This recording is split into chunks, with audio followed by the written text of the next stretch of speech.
top pick, still a trending topic. Daily deposit, spit facts, we don't gossip. It's some real talk, put some knowledge in your noggin. On and off the court I run it, never see me jogging. What it do, what it do, what it do? It's your boy Coach KK, man. We back here with Daily Deposits. We back with another episode, a special episode, man. Y'all see we got the guys in the building, man. We got the guy himself, man. Definitely one of the, we talking about pioneers in the game of what I'm doing, what Daily Deposits was started off, a guy sitting next to me that, I tell him all the time, I give him his flowers. So he ain't got to worry about that. But for sure, like a guy that like I look up to when it comes to this, this media world and just dealing with people and how to move. So I definitely be remiss not to introduce our special guest I got sitting to the left of me, man. My boy Darrell Streeter, man. One of the, talking about the OGs of this game for real, man. Good, man. Definitely, good, man. definitely. You make me sound like I'm bigger than life, man. No, that's what it is. But you gotta understand, coming from my perspective, Yeah. just exactly what I was telling Tommy Streeter. He would not know what he mean to somebody else. Like you couldn't know that. It's impossible for you to know what you mean to somebody else. And for Daily Deposits and what you mean here, it's a lot. So it's an honor to have you on, man. I appreciate you for coming out, driving out, man. Definitely want to get straight into it with my guy. Want to introduce the rest of the staff, the co-host, man. Y'all see I got my boy to the right of me, my guy Drex, man. Visuals by Drex. Yeah. Daily Deposits, on-field, cameraman and reporter. He going to be at the games this season. Let's go. Definitely. Interviewing the players. All that, man. We good content, everything. If you need some pictures, videos, visuals by Drex, man, hit my guy up for sure. Yes, sir. And to the left over there, man, another guy, man, special guest joining the staff, man, joining the co-host team, man. A guy that really needs no introduction, man. We have a lot of things in common. We spoke about a lot of things and just similarities and things that we got planned for the podcast. So without further ado, I want to introduce my new co-host, man, Coach O, man. He's going to be our basketball guy, man, really a guy that we lean on when it comes to analyzing basketball here in South Florida, something that we really don't get a chance to do. We don't really have a spot to go to listen to somebody speak on and school you guys on who the guys coming through South Florida is, because although football is a dominant sport down here, we have some guys down here in basketball, and we have guys that came through Miami throughout the years that didn't get their flowers. So that's what my guy Coach O here for. That's facts, man. That's big facts, man. And I want to say thank you for bringing me on here, man. I really appreciate it, man. No, that's real, Coach. That's real, Coach. So we going to get straight into it, man. We got my boy next to me, man, Footballvillenation, man. Man, the CEO, the founder of Footballvillenation. So I'm going to start it off how I do any other podcast, asking, how was sports introduced to you? Like, who introduced sports to you, and where did you develop that love for the game at? I guess my dad, man, when I was real little, my dad made me be a Dolphin fan, you know what I'm saying? So I just remember being 5, 6 years old. He like, you better like the Dolphins. You ain't gonna like nobody else. So I guess he introduced me to sports, you know what I'm saying? Then growing up, played for Opelika, walking to the park. Opelika. Yeah, walking to the park with Rod Mack and Shout out to Rod Mack. Shad and JT and Gary Streeter, you know what I'm saying? Played a bunch of years with Opelika. Youth football, so I mean, but my dad introduced me to sports. To be honest, he was the one who took me out there. Okay, and the follow-up question is, how did you get straight into what you're doing now? Like, how did you get into that from playing sports? So when we playing sports, a lot of athletes down here in South Florida, all we thinking about is sports. How did you make that switch to playing sports to now I want to cover sports? I want to start a business that's around youth football. I think I saw. It got to a point where in high school I played basketball, and then I realized how hard it was to make it. We went to Las Vegas and played against a kid named Prince Filer. Dude was averaging 60 points in the tournament. Eesh. And he was like 5'10", you know what I'm saying? Playing against him, playing against Vince Carter, that's when I realized, man, I ain't going to the league. I saw them. I thought motherfuckers play, man. I was like, man, oh hell no, man. We got you know what I'm saying? We got X-Men out here playing basketball. Yeah. So after that, man, I went to the military and I went away, and I saw youth football in other places, and I was like, wait a minute, man. This is not what youth football look like in Miami. You know what I'm saying? So when I got back, some things happened, which freed me up. Gave me some time so I can go out there and start what I started, but I didn't know what I was starting. I just needed a hobby at the time. You know what I'm saying? We can get it in that as we talk. I needed a hobby at the time, something that I liked doing, but I wanted to show the pageantry of football down here. I wanted to show the world because I saw what the world saw youth football as, and it was like rec ball. It was like church ball compared to how serious we took it. So I was like, nah. I get back home. You know what I'm saying? I want to show the world like how crazy it get down here. So that's kind of how it started. You know what I'm saying? Oh, that's real. That's real. And from where it started to where it's at right now, like that's, man, you talking about young guys seeing that and taking something from that and applying that to their own story, saying that could be me. You know, starting Footballville, now it's Footballvillenation. It be outside of Florida now.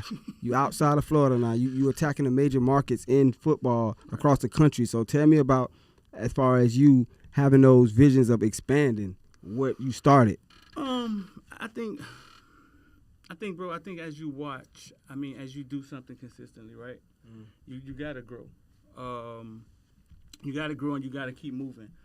You see things happen. I think I was one of the first ones on the sideline with a cell phone, going straight to. I was trying to be South Florida High School sports, and I would go straight to Twitter because I knew they had 5 games at one time they were going to eventually put out. So I just take the touchdown straight to Twitter. Yeah.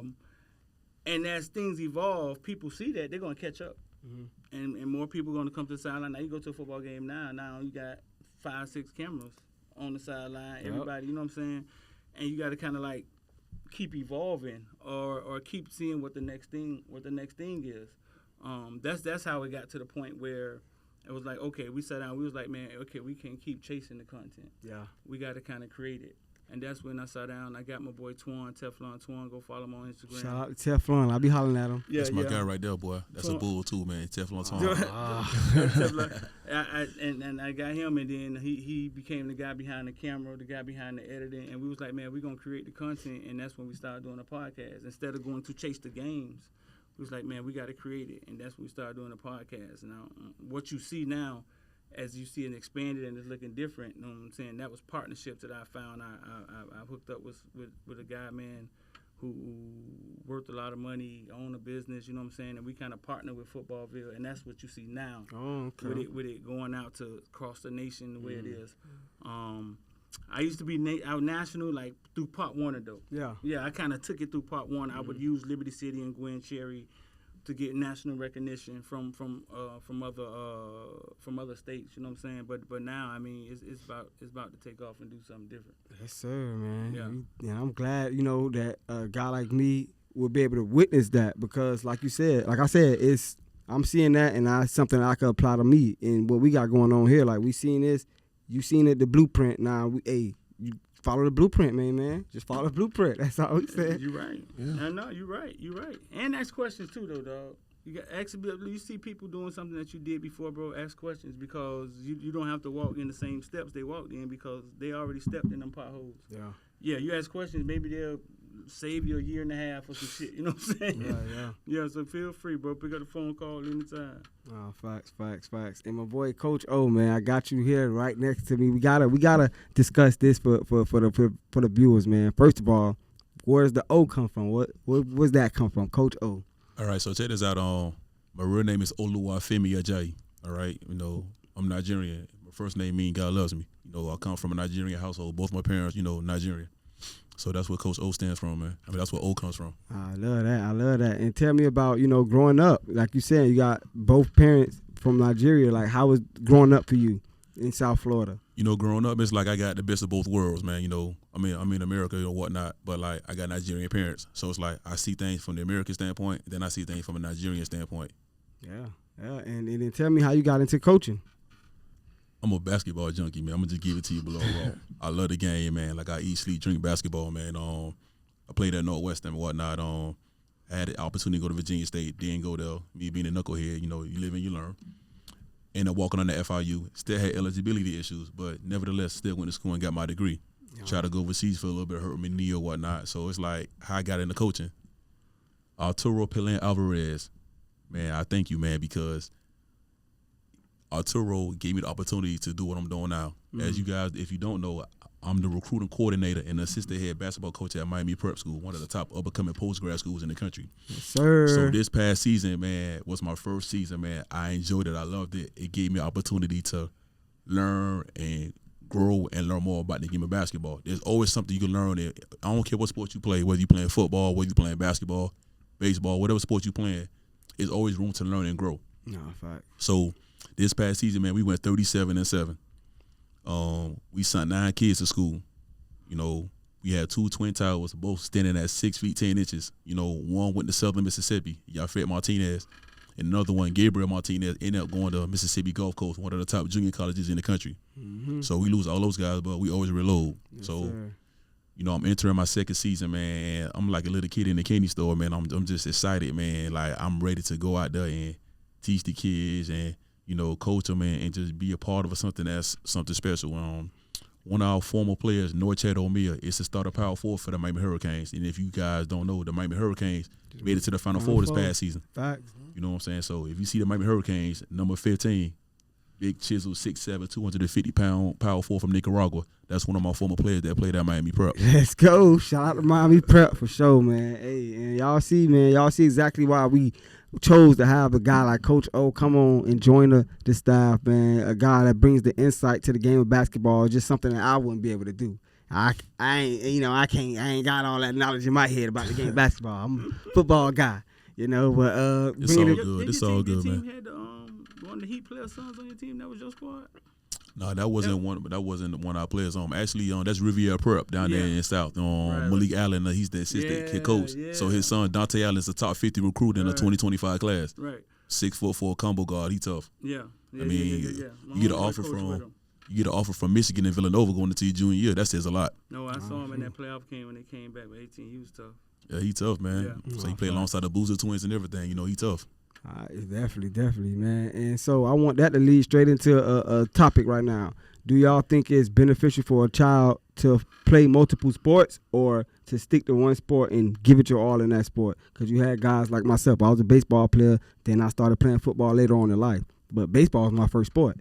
And then I started playing football, and I still played baseball until high school, but that's where it ended for me. But baseball was my first love. But for me, if my mom never put us in football, I would have never played football. I wanted to play baseball my whole life. So I kind of hold that against my mom. Like, Mom, you should just left me. I love football, you know, but I should have played baseball, you know. So tell me about how do y'all feel about kids playing 2 sports, and what do you think are the benefits and things that can hurt a child playing 2 sports? I mean, I feel like a child should play multiple sports as a young child, but as you get older, you got to narrow down to one sport. Because one thing about it, you're not gonna know what good, like what they good at until you go out there and throw them out though. Yeah, you know what I'm saying? I don't seen guys that play both football and basketball, but they was better football players than they were basketball players. So when they get to high school, they focus strictly on football, and vice versa. You know, guys that play basketball and play football, they say, you know what, look, I don't feel like football is for me. I don't think that I'm gonna end up, you know, being as successful on the football field than I am on the hardwood playing basketball. So I just focus on one sport. So everybody should play one sport, and then on top of that, you learn from different things, man. Like, you might learn something in football or level of discipline that might help benefit you on the basketball court, and vice versa. You know what I'm saying? So I feel like all kids, like, as growing up, man, play all sports, because you never know, like, hey, look, which one I'm going to be good at. Right. I think at the end of the day, as a parent, you know, life is about feeding your family, right? You know what I'm saying? It's about making money, feeding your family. So I think if you're going to take the sport route, multiple sports has to be the way, because you at the end of the day, you want chances to make it if you're taking the sports route, because we put so much time into sports. See, we walk around and we say, oh man, books come first, right? But you don't put damn nearly the time in books that you put in the goddamn sports. all them hours going to backpedaling, man, and the jump shots it is, bro. So I would definitely put my kid in multiple sports, especially the sports that you don't often see, like soccer. You know what I'm saying? Tennis, golf. Because I think soccer helps with a lot of things, period, when it comes to sports. 100%. I definitely agree. Trex? Yeah, I mean, growing up, I first started playing baseball like you. So it was like, when I started playing football, I loved it more. But ever since my heart problem, I just say, you know what, I can't play sports no more. That's real. Now you figured out another lane, man. We still around the game. Definitely. For sure. But I definitely wanted to ask you, get your thoughts on why do you feel basketball isn't as big as football in South Florida? Like, what y'all like the Clippers, we the Lakers? What's up? I mean, honestly, it's not even that, man. You gotta understand, like, just South Florida alone, like Dade, Broward, Palm Beach County, man. Like, it's people say that's the football state alone. I'm not no disrespect to the northern cities up in northern Florida, but Dade, Broward, Palm Beach County, that's football state. Mm-hmm. You gotta understand, something like Florida is a football state. So when recruiting season comes, man, everybody and their mama and their daddy coming down there you're gonna get something out of Florida for football. Mm-hmm. You're gonna get something. Like, if you don't get that 5-star recruit, some of the guys that made it to the league from South Florida was not 5-star recruits. Antonio Brown wasn't a 5-star recruit. You feel what I'm saying? Mm-hmm. So that's just the one to throw out there. Like, basketball, man, people play it, but they don't get the flowers that they deserve. And it's not fair, but it is what it is. So that's why this past season, like, I love what happened in basketball. Look, high school basketball alone, right? Every team that won state in basketball was from South Florida. Oh, I ain't know that. Every single team. Like, Sagemont out of Weston, Riviera Prep out of Miami, Matter Lakes in Miami Lakes, Florida, Bay Lynn down south. You know what I'm saying? Like, Dwight out of Palm Beach, Columbus in down south. You know what I'm saying? And then in the NBA draft, right? 4 of the top 11 picks in the first draft, and the first round pick, played their high school ball in South Florida. The Thompson twins, Jet Howard, Taylor Hendricks. Yeah. And then, look, FAU made it to the Final Four. The Hurricanes made it to the Final Four. Yeah. The Hurricanes women team, you feel what I'm saying? They made it to the Elite Eight. Yeah. And then Nova Southeastern University won the Division II National Championship. They went undefeated. Damn. So you feel what I'm saying? So it's like, hey, you got to understand, like, South Florida, it's time for South Florida to get their flowers. Nah, facts. And the future is bright down here in South Florida because I mentioned Dante Allen, whose dad is the head coach, the assistant coach for the Miami Heat. Yeah. I ain't say the Boozer twins yet. Yeah, dang, man, them guys is crazy. You feel what I'm saying? You look at the Boozer twins, man. Like, you got, like, listen, Cameron Boozer is the #1 player in the 2025 class. Yep. He was the National Gatorade Player of the Year this past season as a sophomore. As a sophomore. All right, so it's like, look, you got to understand. Like, listen, South Florida got to deal with this kid for the next 2 years. Now, don't get it twisted. There's other guys, but I'm just throwing it out there. Like, hey, look, this is the guys that you want to, pay attention to and look out for. You know what I'm saying? Like, Columbus is a force to be reckoned with this upcoming season for basketball. And Jason Richardson's kids just cheering for the Columbus. Man. So it's gonna get ugly, man. Dang, boy. Hey, man, y'all see, man. Basketball talk definitely gonna get deep, man. That boy rehearsed that, didn't he, boy? Hey, that boy.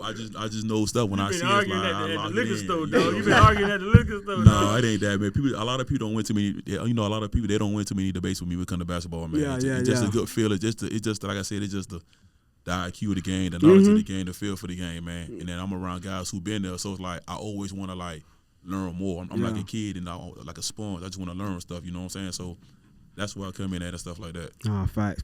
Streeter, man, we want to get back on you, man. Like, what's up, man? We want to talk football through the years, man. We want to talk evolution of the game of football in South Florida since you've been covering it. We talking youth football.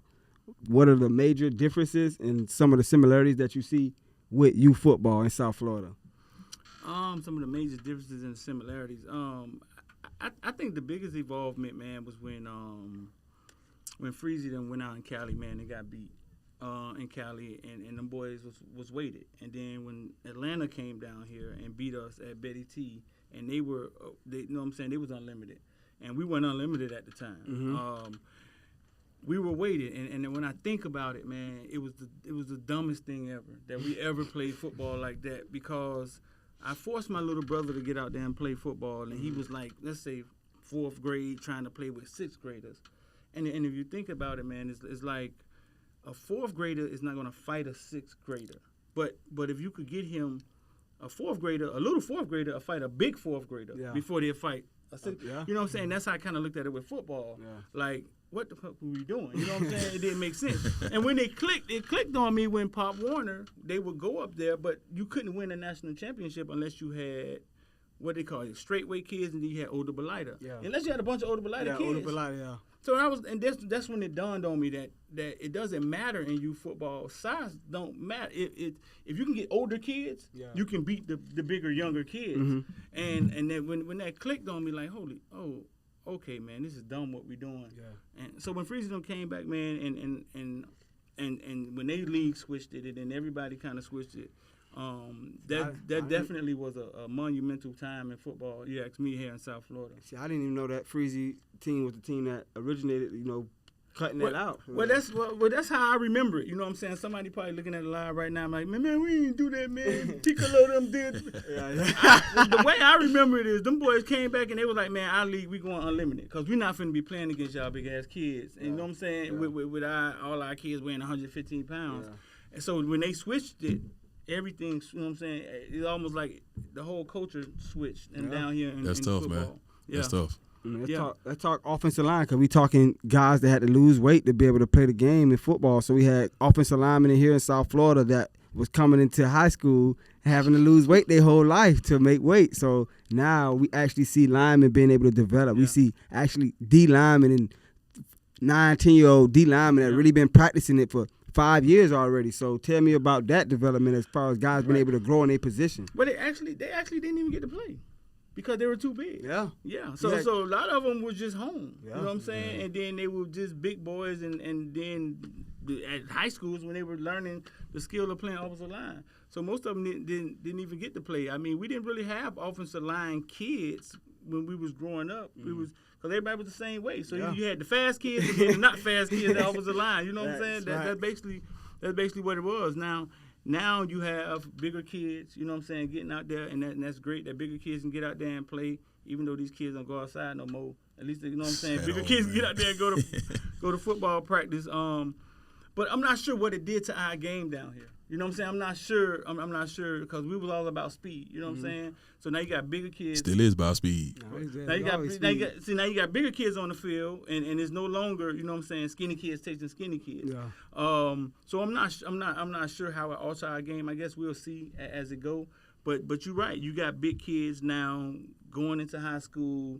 You know what I'm saying, getting a chance to play, and they have the skill to play. But it wasn't really like that in the beginning, man.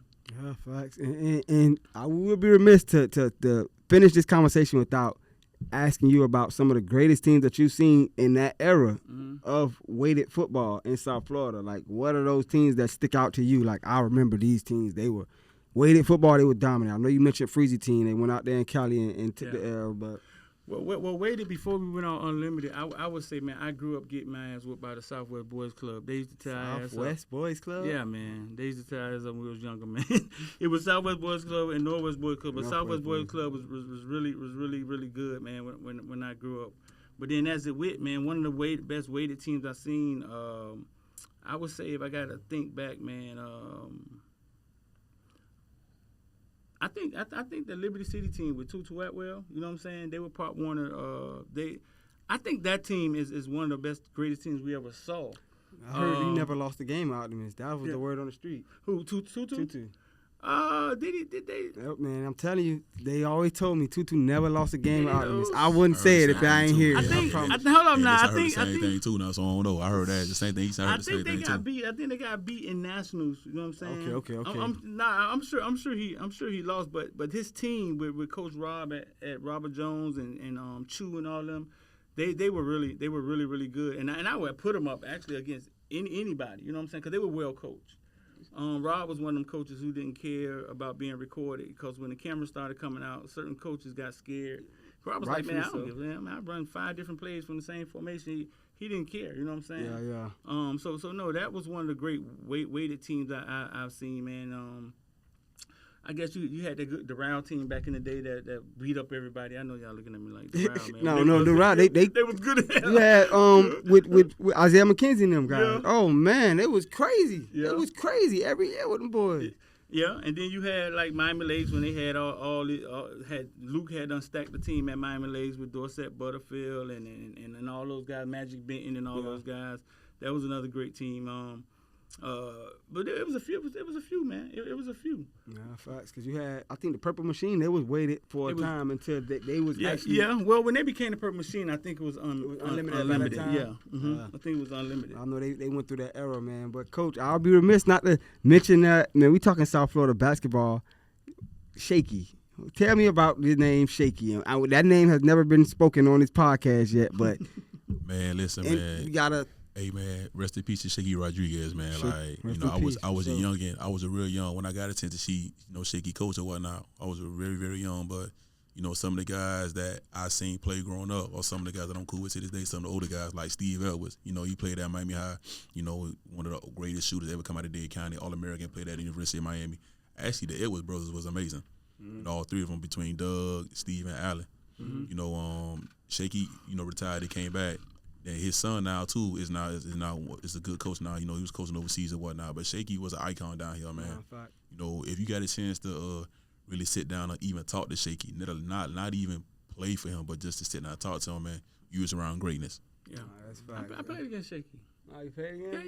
Yeah. I played against Allen Edwards. We played against. We was #1 in the state when I was in high school. Oh. And at New Orleans, you know what I'm saying? Shout out to New Orleans. Yeah. yeah. We had Shakey and Allen them beat. You know what I'm saying? At they spot, man. We was up by like 15 with like 8 minutes left in the game or something like that, man. The motherfucker went to cheat, man.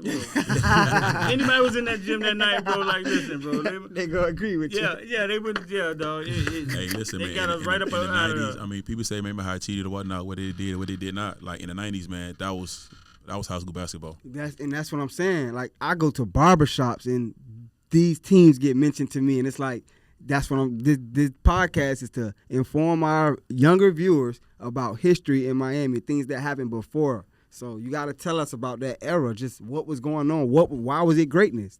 Just the people that came there, man. Like, Udonis went to Miami High. Udonis has, you know what I'm saying? Like, look, Udonis went to Miami High. Steve Blake went to Miami High, man. Allen, Doug, you know what I'm saying? Steve, Allen, and Doug went to Miami High. You know what I'm saying? Like, Javori Wilson played at Miami High, man. You know, Julio Jimenez, that's Darren Davis. That's another one, man. Listen. A lot of people, you know, so crazy. Pablo. A lot of people talk about Darren Davis, right? But Darren Davis was 6'7", 6'8". He played at Miami of Ohio, and he was tough. Yeah. And he killed, man. He had a great career overseas, man, and he was tough. You know what I'm saying? Right. So that was just like I said, the 90s, man, Miami High. Like, if you play basketball at Miami High, man, like I give Miami High their flowers. Like, the Miami High basketball program, I mean, I give them their flowers, man. They was tough. Yeah, it was tough. It was questionable about ages of some of them dudes, man. But yeah, you get it how you live, dog. We played against man. Jody Skipper, dog. I'm sure Jody Skipper was 19, 20, like, and I was a younger then too. But you know, like I said, me being around basketball, man, like just seeing some of these guys play or whatnot, man. Like, listen, Northwestern had a good team back in the day, man. Yeah. You know, when one of my coaches, like when I was playing for the West, my Sam Watts was coaching me when I was younger, man. Yeah. You know, shout out to Sam Watts, man. He played for the West, man. You know, he had Tim James and Tree and all them boys. Tell them how big they was. Listen, Tim James was 6'7", Tree was 6'10", and Darius Cook was 6'11". That was their front line. Now you about 6'9". You about 6'9". Who, Darius? You about 6'9". You said that was our front court. No, that was their front court, dog. Hey, you know what's so crazy? When I played for the West, man, like my senior year, we was ranked number 23 in the country. And our front line was 6'11", 6'7", and 6'7". Who y'all had? We had Greg Killers, man. You know what I'm saying? Whose dad was one of the best ADs ever, man. Shout out to Kilroy, man. You know we love you, Kilroy. You know, we had Greg Killers, man. We had Devon Pearson. We had Sergio McGowan. Listen, Sergio McGowan dunked on Amari Stoudemire. Like, I ain't see some people dunked on Amari Stoudemire. Sergio McGowan dunked on Amari Stoudemire. I'm talking about alley-oop, rose up and punched it on Amari. Had the whole gym going up, man. You know what I'm saying? Like, you know, I just wish we would have won state, man. That was the only knock. We couldn't win state. We couldn't finish it, man. You know, shout out to Dillard High School, man, because y'all the reason why I don't have a state ring, man. Shout out to Dillard. All 4 years, listen, my whole 4 years in high school, man, because I graduated in 2003. So, my whole 4 years in high school, Dillard won state. Dang. Really? All 4 years. Well, four the years. big dog. You wasn't on the team that went up there and lost Dr. Phillips? You didn't even get state? I was older than them. My team, the team I was on, we lost to Dillard. Yeah? Yeah, we lost to Dillard, man. Like, shout out to Dillard, man. Shout out to Dillard for sure. I'll give Dillard late flowers, man. You know, I ain't going to be petty now, you know what I'm saying? But, man, I saw Dillard get beat so bad that state one time by Air Academy, man. Oh, my God. Yeah, but Florida Academy, that's a private school, man. You know about them private school. They go get them both from across the waters, man. Yeah. Like, yeah, they can Chandler do that. Parsons, oh, my God. That was one of the best teams I ever saw, bro. With Chandler Parsons and Nick Calais and all them boys, yeah, they was tough. I'm talking about they beat everybody at state by like 30. Yeah, they was tough. That was like 05, 06 and around. They was tough. They was tough. Yeah, it was ugly. I mean, he said Chandler Parsons and Nick Calais, they were 5-star recruits. Yeah. Like Chandler Parsons 6'9" on the wing, handling the ball like a guard. Yeah. You know what I'm saying? Like, I mean. And then they had the little boy that went to VCU, the point guard. Yeah, like man. He was 30 years old. That's right. Yeah. Man, hey, we got 2 Vikings right here. I'm a Viking, my guy a Viking, so we got to talk some New Orleans basketball, you know, because I feel like for me personally, I think New Orleans, you know, is the standard when it comes to public schools, like in Miami when it comes to over the years. That's I guess throughout my years. I graduated 2014, so I seen nothing but greatness when I was at Northern. Yeah. I seen nothing but greatness. Back to back to back. Cleon, Zach, all the guys, man. All the guys. DeJuan, all the guys. So let's talk Northern basketball throughout the years. Why is that program how were they able to sustain such greatness over the years? Shout out to Lawton Williams, man. Yeah, it's Lawton Williams. It's Lawton, man. But It's y'all Lawton. hear something funny, though? Okay, so when I got to Northern in 91, 92, Northern was horrible. You know what I'm saying? They were winning 4 games, 2 games. And then a guy came in, Sergio Rocco, who was from the Shakey Rodriguez. It was a Cuban guy, Sergio Rocco. Coached at FIU. Right. Ended up coaching at FIU. Him and Shakey were like this. He changed it around, turned it around with us. By the time we left, we were number 1 in the state. We beat Chauncey Billups. And I think that started it. And we argue with them young guys all the time on Facebook, you know what I'm saying? Because what was funny is we used to beat Lawton.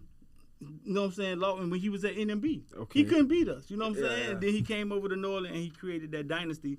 And we argue with them young guys, but I mean, it's always the older guys. The young guys, they didn't see it. You know what I'm saying? Lawton got 6 rings, right? Yeah. He got 6 rings. I think he got the most for coaching down here. So him and Melvin Randall, who's now at the West. Shout out to them Bulls. Okay, he got. But I would say this though, you know, Northern did beat the West last year. I say that. I say that. You know, that real y'all got that guy, man. Shout out to Calvin Russell, man. He's 2-sport dual athlete, man. Hey, I'm gonna tell you something, man. Look. CJ Russell, man, that's my guy, man. Shout out. Matter of fact, I'm gonna give a shout out to Calvin's parents, man. Calvin Russell, man, and Nevy, man. Hey, listen, man. Nevy. If you know about, let me tell you something. Let me tell y'all something. If y'all ever seen Nevy play basketball, man, she was tough as nails. Tough, yeah. She played at UM, man. Like she was tough, man. Like she go out there and get the boys buckets, man. Yeah. If you thinking she was dominating on the girl side, man, Nevy, man, she get the boys buckets, man. Yeah, I'm talking about she was rugged. She was tough as they come, man. Like so, it's like when you see CJ play, man, like. He's a combination of his dad and his mom, but he has the size. He's legit 6'5". Nah, man. Already. That, man. I had to coach against him. I was the offensive coordinator for Scott Lake 13U when I had to play against that Ravens team. Oh, man. Malachi and them beat us in the playoffs. Shout out to Washington Park Bucks. Malachi and them, he was playing quarterback, killed us in the playoffs, man. But that had to play against Calvin Russell and that Miami Garden Ravens team. He was an optimist. Like, I'm like, bro, when this guy get to high school, it's over. It's over. It's a problem, man. You know what's so crazy, man? Like, look, he played for the West last year as a freshman, right? He averaged 27 a game as a 9th grader, okay? So it's like this. That's LeBron numbers. So it's like this. Like, you got to understand, son. Like, look, that come back to that 2-sport athlete discussion that we had earlier, man, because it's like, look, on the football side, man, he's a force to be reckoned with already. He probably got offers from all schools in the country, right, going into his sophomore year. Then on the basketball side, man, he got an offer from Arizona State. Me personally, I think he better at basketball, and I told his dad that already. I think he better at basketball. That's just my personal opinion. You feel what I'm saying? But it's like, if he just focuses on one sport, if you think he's dynamic now, just imagine how dynamic he will be if he was to first lock in on one sport.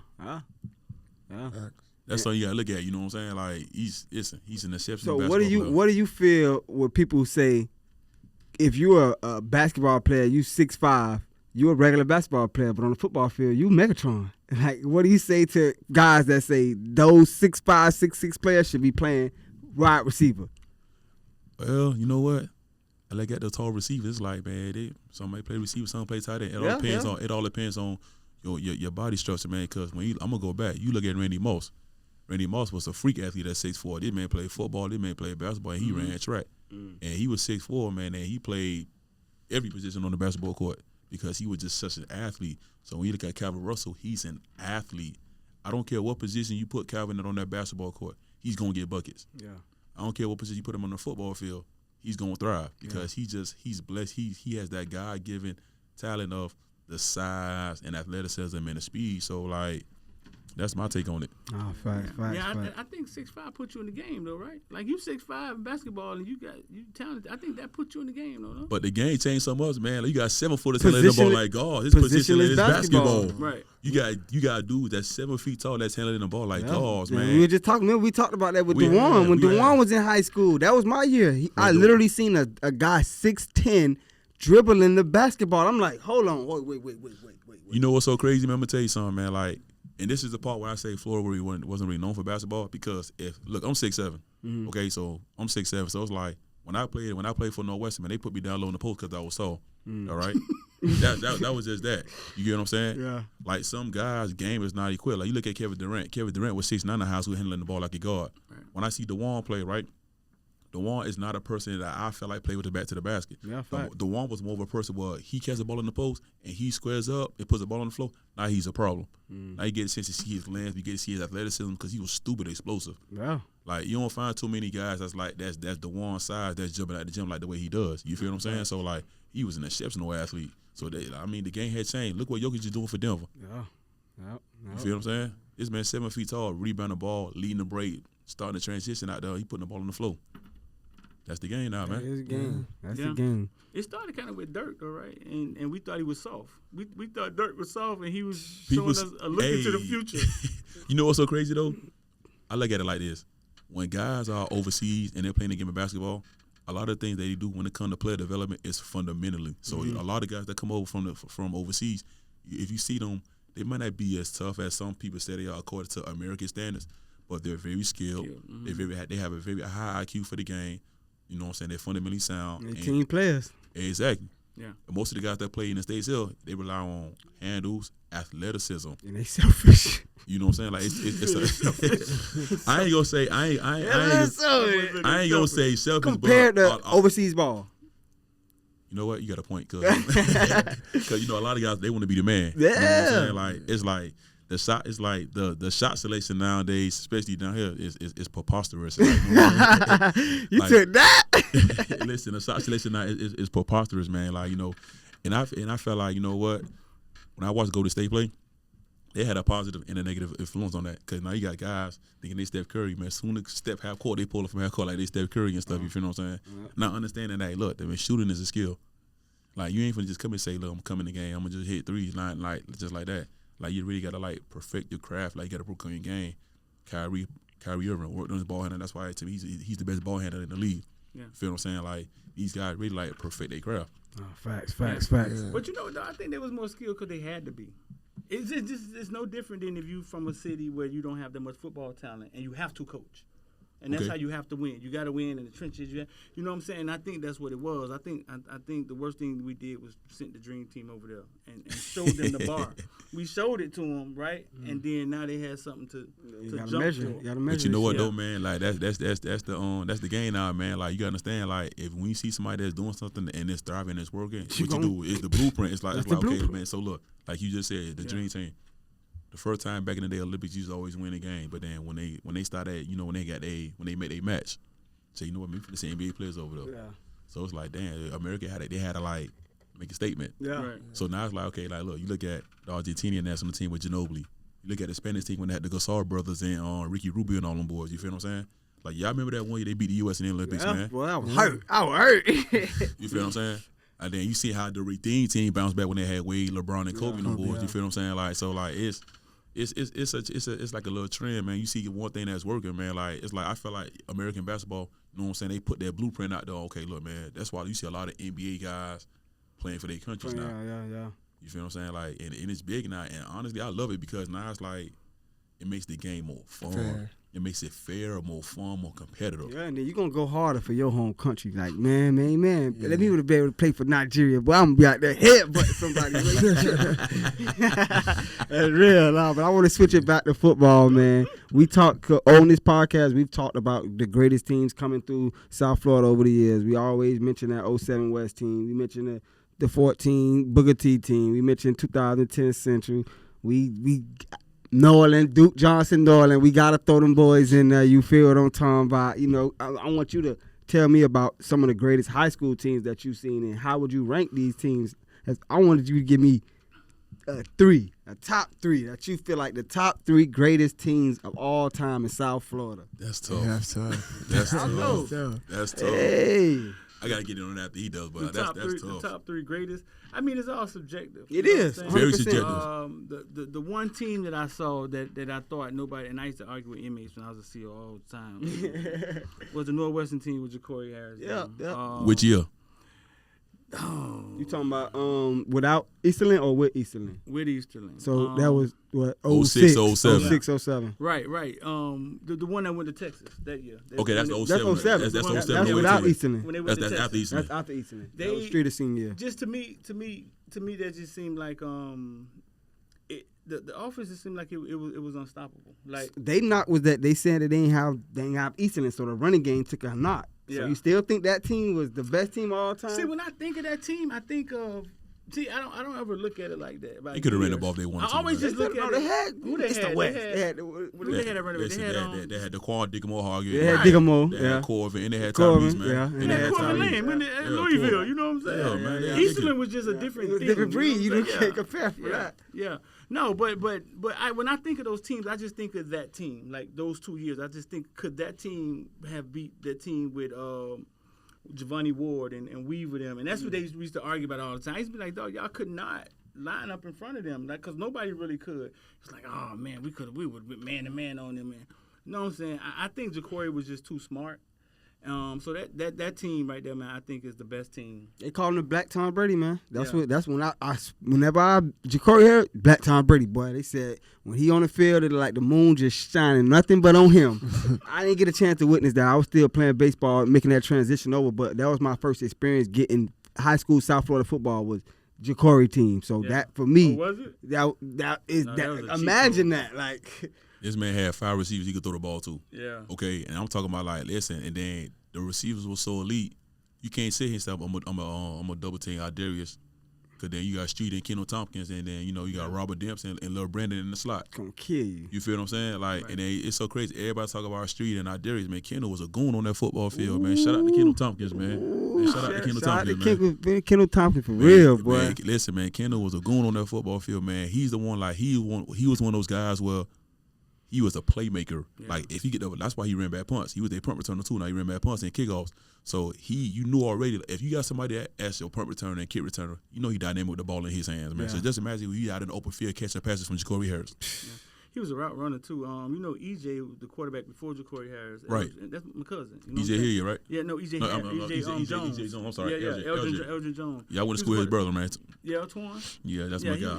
That's my cousin. He was the quarterback, and he felt like Tompkins was the better, most polished one out of all of them. No, and that's what Streeter said on this. He said, man. Everybody say that. I promise you, Streeter said on this episode, he said, out of all them guys, respect everybody, but Kendall Tompkins, man. He said the same I thing. promise you, kid you no lie, man. Man, listen, man, I'm telling y'all, man, like, listen, man, you know what's so crazy, man? That's my dog, man. Me and him got the same birthday, too, man. Virgo Nation, man. You know what I'm saying? But, hey, listen, man, like, he was the real deal, man. And I felt like, look, if he went to another school, he still would have got off. And then maybe he wouldn't be in the spotlight of Tommy Street and Darius. Right. You feel what I'm saying? Yeah, but he was for sure. tough. He was tough as nails, man. So we talking, comparing these teams, hypothetically. It's a hypothetical conversation. We compared them to that 2010 Central team with CJ and Cato and Schuler and Eskridge, all the guys, man. So how would you think that game would fare? Like, like I said, I just I don't think nobody can line up in front. no, man. I don't. Vontae was on that team. Vontae Freeman was on that team, too, Vontae was on right? that team, yeah. Yeah. No, man. I saw them all. You know what I'm saying? I think the Dalvin Cook, Gibby, them years. You That know was what my I'm saying? senior year. Right. They were 2014. really good. But I just. Booker T, they won national championship. Now that Booker T team, right? That Booker T team had that offense. That, Yeah, the 4x1, Deltron, Marty, Waterfoot, man. Them, right. my God. I was surprised Harris didn't do well in college because I just thought he was Trae Young. Nah, he was special. I think the Booker T team had a chance to get up there and score points with him because their offense, that simple offense they had, it seemed like Trae Young had it. You had to figure it out. Yeah. Speed kills. Yeah. But They had a lot of speed, man. Right. But what we leave out, man, is I think the offense that Perk them created at Northwestern with that offense and the way he drilled them kids. You got to talk to my cousin when he explained to you how you didn't know your assignment, you wasn't playing. You know what I'm saying? How they would test them before the game. And Booker T, you know what I'm saying? That simple offense they created for Trae Harris that he was able to operate. Shout out to Ice. You know what I'm saying? If you ever go to Ice practice, man, it's like watching a college practice. And what they do out there down in Overtown. So shout out to the coaches behind them things that we saw. Facts. But let me ask you something, though, because I know everybody talk about, Booker T offense or whatnot, man, but I feel like, and I'm not just saying it because I'm a Bull, I'm just asking, like, what about that front seven that Northwest they had. Because that front seven alone was tough. It was hard to score on that team. They had like 7 straight shutouts. You know, when they had Marco down there, they had Spence, they had Quay, they had Levante. Taylor. You feel what I'm saying? Like that. Yo, like that front seven that West had was tough too, man. So not only were they explosive on the offensive side, man, they were hitting you, smash you, lock you down on defense. You know what I'm saying? So what they knocked was what? The DBs. That's the if we looking for a weakness out of that team, you would say the back end, like Alabama, they front seven so good, but every year we know, man, them DBs is susceptible to getting that deep. I would say that probably was the weakest part of the team was the secondary. Yeah. So how would you think that'll fare with a team like Booker T, whose strength is passing the ball? But when we say weak compared to what? You know what I'm saying? It's because everything on the team is so great. I'm not gonna say I'm not gonna say weak like that, but I'm just saying like what you're saying is that was the point you would have to attack, but but they wasn't bad. Yeah, but you gotta get that ball off first. That's the thing, right. and that's what that front seven kick in. So I'm not gonna say the defense was weak, but like the secondary was weak. But what I'm saying is. That was something that they didn't really talk about because of what the offense was doing and what the front seven was doing. Like you got, hey, listen, if you want to pick the defense apart, man, listen, man, you got to get past that front seven first. That's fact. You know what I'm saying? So that's just how I look at it. You know. So it's a we all in agreement that 07 West team. Yeah, I think they take the cake. That Booker T team was good, but I think that team, I haven't seen anything, a perfect storm like that with coaching and having a quarterback that could, because you know his last year, he was the OC. Yeah. We tried to get him to change, and he was like, no, we ain't changing nothing. And then they just let the boy call the season, you know what I'm saying? And he rocked out, man. You know what I'm saying? And it was amazing to see that. Oh, facts. Before we go any further, man, shout out to Bel Air, man. Shout out to my boy Ross, man. Rap Snacks, man. The Rap Star Energy. Y'all see us on the, we here now. You hear me? Shout out my boy, man. We got you, yo.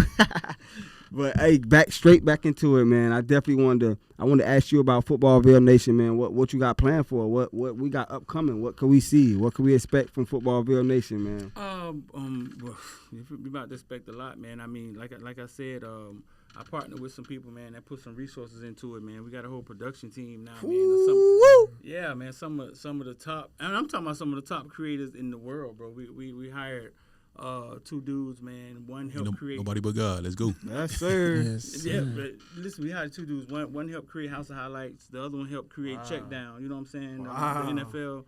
And they're amazing. Our partner, you see FOL, man. FOL is like we'll get into that later. It's like a new way, a new creative way of actually helping players. You know what I'm saying? It has agents, it has legal, it has a lot of other things. It was needed. You know what I'm saying? Especially in this NIL world. And we kind of partnered with them. The guy who owns it. And now the platform, you see, I was in Georgia last week. Facts, on the move. We hard to catch this man. I was in Georgia, man. We may be heading to Alabama, man. So that part of it is definitely went national. I'll be going back to Georgia next week to do some stuff with the kids in Georgia, and we still have Caneville. So because that's what we was really hard on the Canes. You know what I'm saying? So I just kept Caneville there. So we can cover the home team, man, because you always got to cover the home team. But the Footballville platform, man. Partner with FOL, man, is about to do some big things, bro. Oh, that's real, and we respect love, man. it, man. That's good. Congrats, man. That's good. That's major, sure. man. We definitely give your flowers here at Daily Deposits, man. A lot of things that you do, man. I try to, add it to what we got going on and add my little spin to it. So I definitely wanted to let you know for real, like you was a huge influence on Daily Deposits and what we got going on here. So again, thank you for coming, man. It means the world. No, man, listen, man, and I brought some stuff for you too, man. Oh, he got gifts for the guy. We gonna act like you can fit this stuff, man. I don't know if you can fit it or not, man. If we can't fit it, man, we gon' fit it. Man. I ain't had no Speedia, man, so I got a check and tape Footballville shirt for you, man. I got a FOL hoodie for you, man. And, that's love. And this is my hat right here, man. And the Footballville hat, man. Y'all can distribute that stuff, man. Ooh, y'all see? We got the gift. Yes, sir. I appreciate that for real. No, but listen, man, I want to say something to you, man, because I've seen you around, right? Mm-hmm. And the reason I brought you the stuff, man, is because I see a lot of people come and they go. Yeah. And people jump up. I've seen people start stuff with the energy of, Footballville ain't like this, so we gonna do this, right? Yeah. And then they come and they go. One thing I'm gonna tell you, man, is I think success is consistency. I just think that if you just keep doing something over and over, you're gonna keep failing and falling out with people and failing and falling out with people and learning stuff. And I just think it's repping. The same thing we talk about in football, repping, reps. I think that's what consistency is, man. And I see you I walk in here and I watch you, man. You set this whole shit up by yourself, bro. Yeah. You know what I'm saying? And I know what two people on my podcast do. You know what I'm saying? And it's a lot. So, man, I give you your flower for just being consistent, dog, and going and not quitting. You know what I'm saying? Because most people they quit. They quit. They go back to what they was doing because it's more comfortable. You know what I'm saying? So, I mean, so I give you your flowers, bro, because I've been watching you. Definitely. I appreciate That's that big, for man. sure. No, I definitely appreciate that. Words of affirmation, man. I definitely appreciate that. I take it to the heart for real, man. I'm one of them guys. I would, I don't like to speak on my own character, but I like to feel like I'm a genuine person, and I like to attach myself and be around people that give off the same vibes and energy as me. So I definitely appreciate that big time, man. Definitely wanted to get back into it before we leave. We got to talk about sports right now, football right now. What's going on? How we seeing South Florida football? What's up? Who the top guys? Top matchups? What we talking about, man? It'll be a crazy up season. We've been taking some lumps in South Florida, ain't we, man? Listen. Hey, we'll Listen, boy, listen. I don't see so many transfers left and right, man. That's what I'm saying. Them transfers looking crazy right now. They coming and going, man. They coming and going, Yeah. dog. That's crazy. But I want to talk premier matchups. We got to talk Central Chaminade. We have to. We can't talk around that game. That's one of the biggest games in South Florida in the country. I know y'all don't get y'all predictions on something 100 times, right? We didn't get yours. No, I think, man. I think what makes that game tough is you got a Chaminade team coming back, man. That's a year older. Mm-hmm. With 2 5-star top wide receivers in the nation. You know what I'm saying? And a bunch of kids that have played together for a long time. Yeah. And at the end of the day, that's going to be hard to beat. Mm-hmm. But what makes Central great, bro? Cause I'm gonna be honest with you. Last year, I didn't think Central had a team that was going to run the table the way they did and beat IMG. No, that was impressive. What makes them great is, and with the head coach leaving. So think about that. You know what I'm saying? What makes them great is, man, I think you have AJ there, who's been there for so Coach long AJ. and done it for so long and have seen everything. But you got a guy in Coach Jude that Coach Jude. Coach Jude. I think he inspires everybody around him, dog. Yeah. And I think that's a large part of football. I think when you watch Deion Sanders and people like, oh, you got to prove yourself, he can't coach. I think a large part of what he's going to do is get those kids to believe. You want to gravitate around. Yeah, and it's not going to happen right away, but you saw at Jackson State, it happened in like 2 years. You know what I'm saying? Yeah, and I think that's what Coach Jube is. I think Coach Jube, he can inspire somebody in a wheelchair to walk, bro. And I think he gets them to run through a wall for him. And on top of that, I mean, their coaching.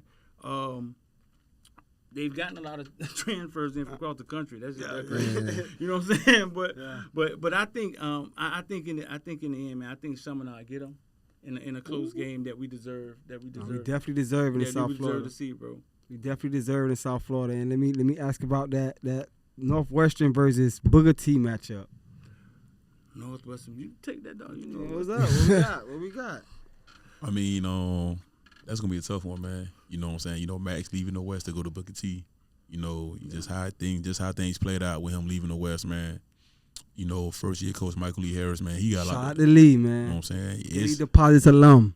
It's honestly, man, that's gonna be a close one, man. I can't even say it's gonna be a nail biter, man. Then that's a rivalry, and that's Liberty City versus Overtown. You feel what I'm saying? Like that's gonna be a nail biter, man. And speaking on Lee, how we think Northwestern is gonna allow Lee to come into his own as a head coach in Miami Northwestern, because that's like coaching the Dallas Cowboys. It's worse than that. It's tougher than that. Hey, I'm gonna tell you something, man. Like one thing about Northwestern football, man. Like if you're winning, you good. But the moment you lose and you start losing, man, listen, man, you got that alumni color for your head, man. You know what I'm saying? But I feel like, honestly, knowing that Michael Lee don't play for the West, man, he don't been in those games in the trenches and stuff like that, man. I feel like he gonna do just fine, man. I think he's gonna be okay, man. Honestly. Think he the guy?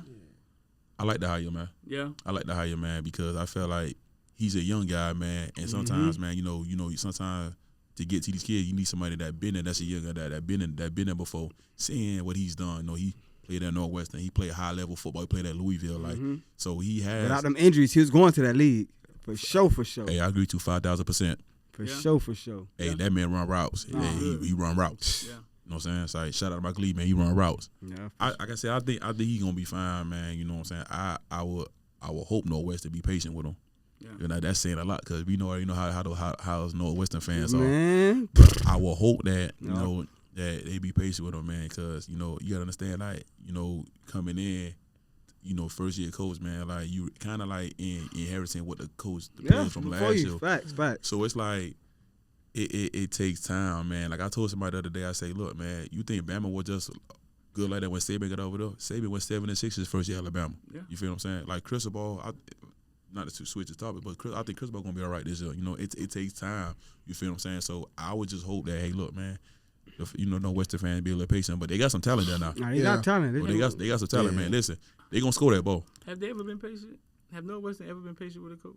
I'm not. Listen. Name one where they was like, all right, man, we're going to let you rock. Let me tell you something. I'm a bull and I'm Nigerian. Some days I ain't patient. So I already know, you feel what I'm saying? Like, hey, listen, I already know sometimes, like, look, man, that sometimes we don't have patience. But if you really think about it, man, like, when you're used to being that profile, that high program, the prestige of the program, and like you used to winning games and you winning like that, man. Like you start losing games, man. Nobody trying to hear that because you so used to, you know, you so used to being on top, you used to being winning, you used to winning. So it's like, honestly, no, Bama fan wasn't patient. Nah. You feel what I'm saying? Like so when you used to winning, then you go. So, and I understand that some things come to an end to a certain extent, but when you're not used to losing. It leaves a bit of taste in your mouth. Yeah. So that's how I look at it. So, and we also got some other programs. You got the Columbuses of the world that's trying to make a splash. I see they're getting new transfers in every day. The St. Thomas, American Heritage. Shout out to Homestead. Every time I do something, I don't say Homestead, they jump on my neck. Shout out to Homestead, man. Coach Ronnie, man, you know you my guy, man. It's nothing but love, man. Hey, speaking of Homestead, listen, I ain't gonna lie to you. I was beyond shocked at what Homestead did last year. I'm not gonna say that lie to you. Why you say that? I had them losing like 2 or 3 times. No, listen. I was shocked. Like when I was shocked. And then, you know, they made it to stay or whatnot. I know no Rider game a chance to beat St. Thomas, but Homestead, when the last time, like, they went into the game halftime tied up. You see what I'm saying? Yeah. And then the whole team come back. Do you know why? What's your hypothesis? Why do you think Homestead became good like that? All the kids down south stay home. It's some talent down south. It's definitely some talent down south. Come on. I think it had a lot to do with a lot of kids relocating too. I think it has a lot to do with a lot going on down south. You know what I'm saying? With kids was relocating from the city, because I know I had my cousin them like they voucher took them down south. Yeah. You know what I'm saying? They Section 8 voucher. Yeah. Right. So I think a lot of that changing in the city sent a lot of families down south. I'm glad you said that, because I had this debate with somebody the other day, right? I look at what Heritage is doing. I look at what St. Thomas is doing, and I look at what Chaminade is doing. A lot of them kids that play, they Dade County kids, man. Oh, hey, for sure. And you know they Dade County kids, man. Like Jeremiah Smith, he from Dade. Yes, sir. You feel what I'm saying? So now, if you think Dade County football is tough, because you got to understand every year, you know, like I'm just the West, you know, Booker T, New Orleans, you know, Central, Kersey, just to name a couple of schools that have one state or whatever. Like, just imagine if you had to play for your county, like you stay in Dade County. Yeah, no, Dade County. You got to, yeah. Man, they listen, man, we might have a national championship in Dade County like every other year or something like that. Yeah, facts. You feel me? Facts. So I mean, it's just like it's a lot. It's all I'm saying is it's a lot of talent in Dade County. It's too much talent. But like I was telling somebody else before, wherever you pick to go to high school at, that's where you. If you go in Broward, you are a Broward guy at that point. Like it don't matter what you did at Optimus. You went to Chaminade, man, you are a Broward guy, and that's just what it is. Like you're gonna be labeled that way, you know. But and that's just like you said, it depends on a lot of things that kids. A lot of different reasons why kids choose to go to Broward schools over Dade schools. Dade schools, we ain't got that many private schools. We got what? Pace, Columbus, like come on, you feel me? Gulliver, you know. But and Gulliver been good for, you know, Gulliver they had a couple times they been good too. You feel what I'm saying? So trust me, I know, right? Gulliver for sure, man. Yeah. So Nah, but I definitely wanted to get you guys' take on. And do you think that Central gonna get their lick back when they go to when Barbara Gorman? I mean, Bishop Gorman. Yeah, Bishop Gorman come. Yeah, I think so. They ain't gonna get their lick back. Yeah. I think they too. I think they had a beat last year, and they missed that. They missed that field goal. Yeah, I think so. I think they get their lick back. I want to see St. Thomas. I like them and about 2 Bosco, touchdowns. though. You like them about 2 touchdowns? I like Central about 2 touchdowns over Gorman. Yeah, I like it. After watching what Gorman did to Seminar. Yeah. Hey, I like Central too. I'm taking Central, man. I'm taking Central for sure. I never root against the home team. You say you want to see St. Thomas Bosco, and St. Ooh. They were supposed to play New Orleans, man. There was a lot that happened. They couldn't get that game. Kansas City. Yeah. It was a messed up situation. I just want to see how St. Thomas look. You know, they got a new quarterback back there. You know, I know they got the receivers and whatnot, but you know, Bosco always gonna bring the A game. You know, they always been one of the perennial powerhouse schools up there. You know what I'm saying? So it's like, I just want to see what happens when two gridiron greats just bump heads, man. That'll be very, very interesting to see. I think St. Thomas beat them once back in 2014 or something like that. St. Thomas got them. I think St. Thomas got that running back now too, bro. They got a 2-headed monster at running back. Yeah. They got 2 of them back there. The one that came from IMG, right? Right. Yeah. Oh, he tough. Yeah. Mm-hmm. And then he runs hard. Then you got Chance at wide receiver. I want to see that game. Shout out to Chance for sure. I want to see that. I definitely want to see that one. I like the other receiver St. Thomas got too. The one that's about 6'4". The tall kid. I think his name James or something like that, right? Yeah. Man, but I definitely wanted to get your thoughts on, recruiting down here. What do you think, you guys feel like, what are the biggest factors that play into a guy choosing to go to school? Is it the program? Is it the coaching? Is it the coach's plan for that player? What is it? What do you think? You talking about going to college? Yeah, going to college. We talking money. Well, that money. Think money, dog. Hey, it can't be just the money, man. A lot of these kids now, let me tell you something, look, the NIL has made a tremendous impact on recruiting. Okay, it's kind of like I'm gonna give you money to come to my school without being penalized by the NCAA. Yeah. The NIL has made a tremendous impact. You know what I'm saying, on the recruiting. And I'm not knocking it because these kids need to get paid, man. They got to get paid, man. Yeah. Like, you making money off such and such with a jersey name, jersey sale, and this and that. He ain't getting out of it. You know what I'm saying? Yeah. I think different, because I interview a lot of kids, bro. I think different, whatever your background is, different kids go to schools for different reasons. Mm-hmm. I've seen kids that should have took money that parents was afraid to take money. They thought it was going to come back and bite them in the ass. You know what I'm saying?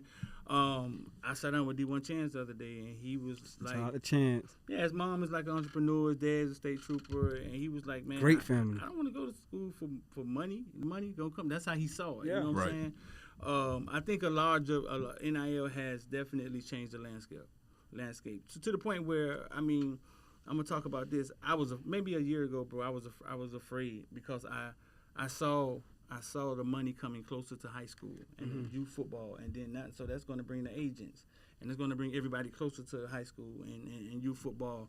And that's when I started realizing that part of our problem, even the ones that make it, is we don't know how to manage money. So if the money's getting closer and closer, if the dads and the pros didn't know how to manage it, the high school kids, the college kids don't know how to manage it. You know what I'm saying? And I saw that as a problem, and it was a weird thing. I went and sat down and talked to Mario, you know what I'm saying, to help them, to try to see if I could help them with some stuff. And then that's when I bumped into, that's when I met the guys who created F4L. And their whole platform was created. It's like it's just like a new way, innovative, creative way of looking at of helping manage athletes. You know what I'm saying? And the guy who owns it is worth $100 million.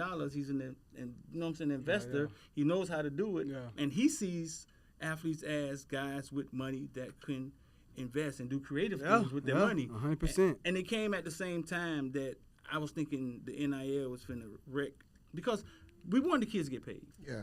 Because you had a problem, you found a solution. People start hearing us talking like this, and then they start saying, man, but the kids deserve to get paid. They do deserve to get paid. Mm-hmm.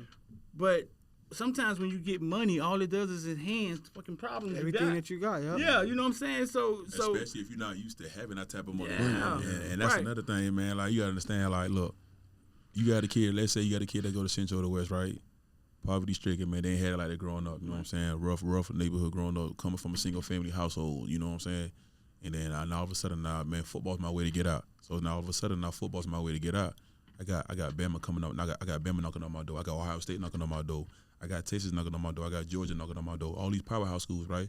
It's like, dang, all right, I'm wanting now. Then the NIL money coming in. Okay, look, Texas get $50K to all their offensive linemen.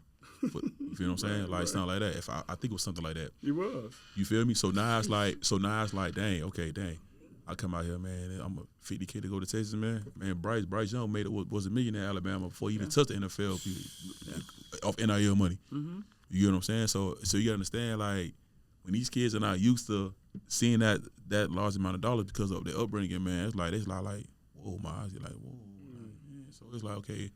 And that's why I said NIL plays a big part of a lot of these kids going to the schools or whatnot. It do. I mean, I think they're gonna put a cap on it though. I think you think so? At some point, you got to. to. I think they're gonna swoop in. It's the Wild Wild West. Yeah, and not saying they should, but I think they're gonna figure out a way to because the last thing is they want is the players having more money than the coaches. And y'all know what I'm saying. You know what I'm saying? The last thing they want to see because you can't control them that point. Right, and it's all about control.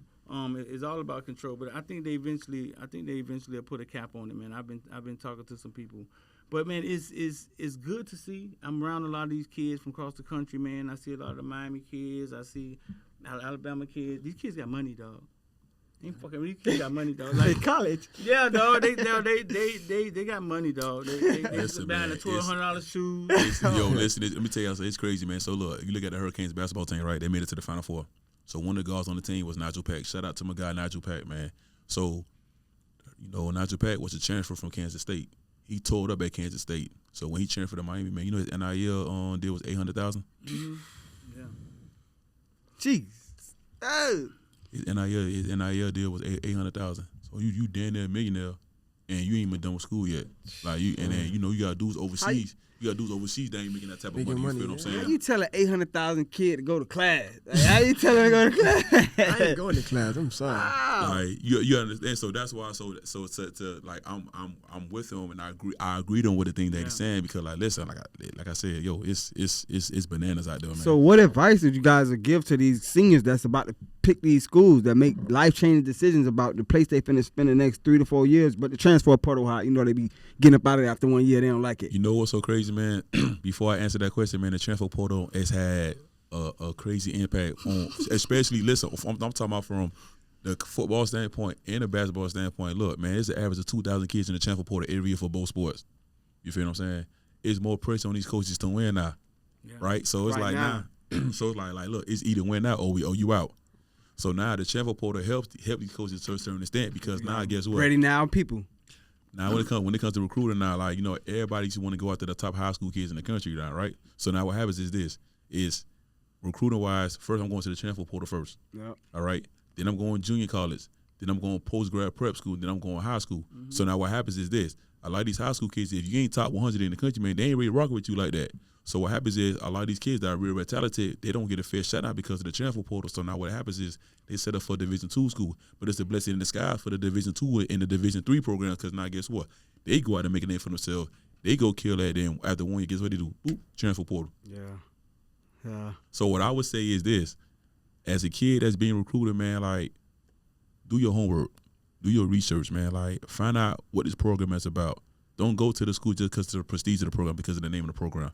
Go to that school, man, because it's gonna help you level up as a young man and an athlete.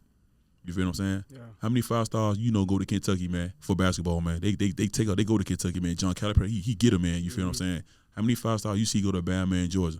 A lot of kids don't thrive because they don't really succeed just because they're 5-star recruits. Yeah. So they, like you said, to add what he said as well too.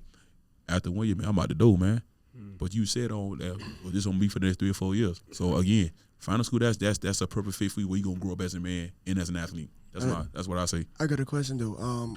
I know you do basketball, so like I know somebody named Mike. Marcus Allen, how he went to Arizona and then he came back to New Orleans. Right. So like, how does that like What do you think about that? Like, he a 5-star, he getting all this. He left and Marcus is actually, what's so crazy? Shout out to my boy Marcus, man. I actually helped work with Marcus as a 6th grader, man. Him and the Bewley twin, Ryan and Matthew, they won AU Nationals, man, with my boy Johnny and Jamal Fleming. Shout out to Bowling Ball Johnny, man. You know what I'm saying? And in that situation with him, I mean, I would have stayed at Arizona. Me personally, I would have stayed because he already had schools recruiting him, right? But now he going out to a school that's playing on a national scale. So your level, your level of recruitment again. Now you getting playing. It starts in practice. I'm going against Mookie Cook. Mookie Cook is a 5-star that's going to Oregon. It signed with Oregon. He played LeBron James in the movie Shooting Stars. I'm going against this guy in practice every day. I'm playing against Silk the Shocker's son, who was a big-time recruit in basketball as well, too. Like, I'm going against these guys in practice every day. We go out here playing all the top teams in the country, man. We beat these teams. We winning these games. They lost the national championship game on national TV. Yeah. You know what I'm saying? If he stays at Norland, that recruitment doesn't heat up like that. Right. But then you go to their school out here like that. So, me personally, if I had to leave to put myself in a better position to I'm going to get recruited, why not do it? Yeah. Forget being homesick because when you listen, that's just something you gonna have to deal with. You got to deal with that. You feel what I'm saying? Because at the end of the day, guess what? You need to play ball and get better and put yourself in a position where you ain't gonna depend on nobody but yourself. Exactly. What you can bring. I would have stayed. Me personally, that's my guy. I love Marcus to death. I just saw him last night at the Miami Pro League. Like, that's my guy. But I would have stayed. Me personally, I would have stayed. I agree. That's real, man. So you said advice. Advice for these high school seniors that's about to go off and pick these schools. Like, what goes into picking a school? Like, what do you think? What advice you would give a guy that's picking schools? I think you got to go where they love you at. You know what I'm saying? Pay attention to who's actually really paying attention to you. You can't pick a school because of their colors. You can't pick a school because you grew up liking them. You know what I'm saying? You gotta pick the school that's really rocking with you. And also look at your position coach, because that's who you're gonna deal with. You ain't gonna deal with the head coach. You're dealing with position coach, and what type of system they run. Yeah. Do you fit that system? Do you fit what they're trying to do? For these high end kids, man, the ones who are getting the money, you know what I'm saying. Yeah. Some of these kids getting off of $500,000, $600,000, crazy, straight up. So you're gonna go from being broke to $600,000. Floyd Mayweather said, man, a man with $100 million and no plan is a broke man. You know what I'm saying? And that's a lot of money, but he feels that if you don't have a plan, then money's like water. It's just going to go right through your hands. Yeah. These kids that's about to walk into this money, man, I created something called Investor Die like a year ago, because when I realized that, damn, we make it to the pros, we got another problem. We don't know what to do with the money. Financial literacy. Yeah, we don't know what to do with the money. So I created Investor Die. And I started trading and trying to get to understand the money when I left my job. I tell the kids this, bro, listen, money's like a seed. We never plant the seed. We just eat the seeds and wait till we get more seeds. You know what I'm saying? You got to plant the seed like a farmer. If the farmer never plant the seeds and grow the crop, he eats off the crop. But if he never does that, he never eat, right? Yeah. Right, so money's the same thing. Money's like a seed. You got to plant it. You got to put it somewhere where it grows, and then you eat off that. If your first thought is to spend the money when you get it, then that's strike two. I ain't even saying strike one. No, because money, you know what I'm saying? You got to use money to grow. Mm-hmm. So you got to figure out some way to put it to where to grow. I don't care if you just put it in an apple until you figure it out. You know what I'm saying? Mm-hmm. I don't care if you just put it somewhere, but it has to grow. And it doesn't have to be a lot of money. See, these kids think they get $500,000, $600,000. That ain't no money. Yeah, some gonna go to taxes, but you don't need a lot of money. You know what I'm saying? I always tell a story with $100,000. I made $30,000 one day investing. Right. So they're getting $500,000, $600,000. You have to put the money somewhere. You know what I'm saying? You have to put it somewhere so it could grow, and then it could work from you, man. You don't have to be millions and millions of dollars. It just have to be some discipline and a little bit of financial literacy, man. I mean, if they got any questions, man, hit us up, man. Footballville, hit me up. F4L, hit us up, bro. Definitely hit them up, man. Yeah. Definitely, man. We trying to provide a little That's more. That's a lot of knowledge right there, man. That's big right there. Financial literacy, man. We know being black, growing up in Miami, South Florida, man, we like you said, impoverished neighborhoods, that's kind of all of our stories. And if it's not, it's mostly all of our stories. So as far as financial literacy, that's something that is, we lack that in our black community. Like, our parents really, they didn't show us the way of how to really take care of money because they were still trying to make ends meet themselves, And the worst part is what's sold to us, bro. Like I think now that I'm 40 years old, I hate saying this, man, but goddamn rap music. You know what I'm saying? I love it to death, but it shows us what it perpetrates and shows us is to throw money in the air, spend it on chains, and yeah, you know what I'm saying? That's what we're consuming, and that's what we're chasing a lot of times.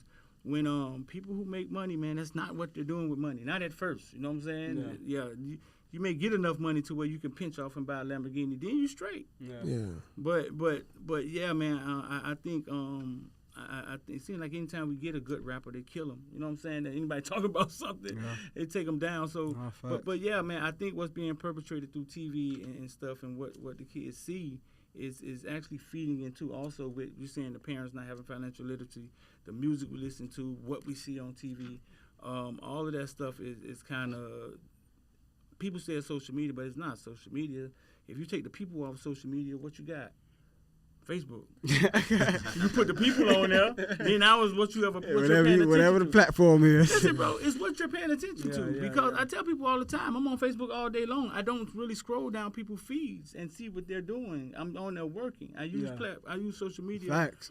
I use it to grind, to touch your friends and touch your friends. You know what I'm saying? So basically, it's like when you say social media, it's like it's what you use your platform for, it's what you get exposed to. Where your and stuff fucking mind like is, dog. It's too. where your mind is. What you thinking about when you get on there? You thinking about bullshit? The feed is going to give you bullshit. The feed is going to be like, hey, this motherfucker like bullshit. Give him bullshit. Because if I look at his phone, and his phone, what's coming down our feeds are totally different thing. Yeah. But you wouldn't think that. You know what I'm saying? It's going to feed you what you like. I be looking at my girlfriend's phone all the time. Where you got all these fights from? Because she's looking at bullshit. You know what I'm saying? You know what I'm saying? I don't get that. A lot of times I don't get that type of stuff down my sideline. So it's social media is what you're doing. It's almost like life. Yeah. What are you doing every day? Yeah. You know what I'm saying? That's what it is. What you thinking about is on there. I don't like being on social media. Everybody be flogging. No, that's what you're paying attention to. Facts. And for myself, I just switch my mindset on it. I said, I'm going to use social media. There's no reason in the world that I should have a social media and I'm not trying to benefit some way from this social media. Like, I need to do something. I don't care what it was. I don't care if I was selling freaking frog spit. Man, I was going to be doing something with my social media because it's like, why can't I use this platform into doing something that something that I'm passionate about, listen, you know? Man, it's the first time in life I could talk to your friends without saying, hey, man, let's get together on the weekend. Bring a couple of your friends over, man. I'm going to try to sell them a goddamn kickstand or something. Right. I could talk to your friends without even talking. I could see them without even saying anything to you. I could see your friends. You know, people are business-minded that sell stuff. You know what that means to them? Like, the people are right there. And if you're really good at social media, Instagram will help you. Yeah, just push your stuff in front of people. But you gotta see it that way, and you gotta attack it that way. Man, I'm on social media all day. You guys, my lady, man, she hates I got my phone. But I'm not on there looking at I'm not on there worrying about other people doing. Mm-hmm. I'm not even on there caring about what you're saying about me because people say all kinds of crazy stuff in the comment section. They gonna talk regardless, man. Everybody like you. That mean you doing something wrong. It is what it is. Yeah. No, when they start talking, that mean you doing something, dog. When people start talking about you, oh man, you did that like that, man. That's when you know you just keep heading that way, whatever way you was at. Because if they ain't talking about you, you ain't doing nothing. You know what I'm saying? So you can't even take offense when somebody else say something about you, especially when you know you out there putting, you putting everything in that you're doing, you putting everything into it. You ain't get mad about it. Nah, the haters I say it's not so separately. I mean, with success comes haters. It's not so separately. It comes together. And I hate that because I'm dang, dog. Let me explain something to y'all. Let me tell y'all something. Let me tell y'all what a hater is, man. A hater is nothing but a fan that doesn't know how to express themselves. Yeah. Let that sink in, like, for real. That's real. Listen, real. I'm telling y'all, like, straight up. Listen, I'm tell y'all something. Listen, man. You got to think about it. Check this out. See me talking about haters and stuff like that. Look, everybody that's doing something good, right, they going to have something to say about them. I'm going to use LeBron as an example. I'm a diehard LeBron fan. You see that jersey over there? Don't play crazy. But at the same time, like, there's a lot of people that if LeBron say something right now, they're going to run with it and try to use it against someone, say something bad about him. Yeah. Feel what I'm saying? People got tired. Do you know how happy the NFL was when Tom Brady retired? You feel what I'm saying? Like, they ain't like Tom Brady like that. Yeah, he considered the GOAT, but they hated Tom Brady because they wanted to win. And they knew that Tom Brady was in the game. You was the winner. Exactly. So At the end of the day, man, listen, the hate ain't nothing but a fan that don't know how to express themselves, man. Yeah. That's what it boiled down to, like, for real. They did the same thing, Michael Jordan. Same thing. It felt the same way about I hate the ball, the time the Bulls winning. So I've seen it before. Yeah. 5 years from now, we're gonna watch the highlights of LeBron, and that's when he's gonna become great in our eyes. You know what I'm saying? But it's the same thing. When they're on top, they treat them all the same. If you tired of listening, if you tired of seeing them, then it's one step you gotta do. Beat them. Yeah. If you can't beat them, then listen, all that stuff you talking that nobody ain't trying to hear none of that. Yeah, You can't beat them, join them. That's facts. But Nah, before we ain't Kevin Durant right here, bro. nah, definitely no KD. We do not support that move, man. I still ain't forgave KD for that. I'm not even gonna lie to y'all boys. I love KD as a ball player. You met KD, about 10, 11 years ago, man. Like cool cat, dope guy. I just me personally, me being a competitor, like I'm not leaving the West to go to Central. But you have guys, they do it all the time. They be going back and forth. Hey, do that all the time. listen to each his own. Coaches, everything. Hey, listen to each his own. I'm not knocking. You feel what I'm saying? Yeah, you saying you personally. But like me personally, I'm a competitor. Like I'm not leaving the West. That's like I'm not leaving the West to go to Central. Like if Carol City with the West right now, Carol City Wednesday, I'm going to Carol City next year. Like no, I'm not doing that, man. I feel that. I'm a competitor. Like I want to run it. Put me against the best. Like run it. That's real. And before we get up out of here, man, I want to ask y'all boys 2 more questions. The first one, tell us, our viewers, man, what does, accountability and being disciplined means and how important that is to growing as a person. Accountability and discipline. What does that mean to you guys, and how do you think that our athletes in South Florida could adapt and get right with these things? Accountability and discipline. I think, like Tyson said, I think discipline is doing the stuff that you don't like doing it like you love it. You know what I'm saying? That's how you grow. You grow in times where you're uncomfortable. If you're uncomfortable, then that means you're learning something. You're growing. Accountability, man. I think first you always have to look in the mirror. Period. It could be somebody in front of you dead wrong. You have to look in the mirror, because you know what? You can't control what anybody else does. All you can control is your actions and what you can control. Right. And so I think a lot of times how we're raised and what we see around us, you know what I'm saying, kind of shape who we are.